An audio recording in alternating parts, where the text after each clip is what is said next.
وزیراعلیٰ پنجاب نے صوبے میں دیرانی پروگرام کا باقاعدہ اجرا کر دیا۔ دیرانی پروگرام سلامی کارڈ کی لانچنگ بھی کی گئی۔ مریم نواز کی 50 جوڑوں کی شادی کی اجتماعی تقریب میں شرکت۔ نوبہتت جوڑوں کو مبارکباد، دلہنوں کو پیار کیا، دعائیں دیں۔ مریم نواز نے خطاب میں کہا کہ بیٹیوں اور بیٹوں کی شادی میں شمولیت جذباتی لمحہ ہے۔ بہت خوش ہوں، اللہ میری بیٹیوں اور بیٹوں کو سکھ اور چین والی زندگی دے۔ مجھے آپ سب کو دیکھ کے آج بہت خوشی ہو رہی ہے۔ مجھے ایسے لگ رہا ہے میری اتنے ساری بیٹیوں اور بیٹوں کی شادی ہے، ماشاءاللہ۔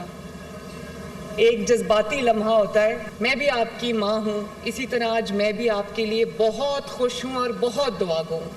اللہ تعالیٰ آپ کو سکھ اور چین والی زندگی دے، خوشیوں والی زندگی دے، اور جس زندگی کا آپ آج سے آغاز کر رہے ہو، میں امید کرتی ہوں، دعا کرتی ہوں کہ اس سفر میں اللہ تعالیٰ آپ کے لیے بہت سکون، راحت اور خوشیاں لے کے آئے۔ آپ سب بچوں کو، آپ کے والدین کو، آپ کے گھر والوں کو میری طرف سے بہت بہت بہت مبارکباد اور بہت ساری دعائیں۔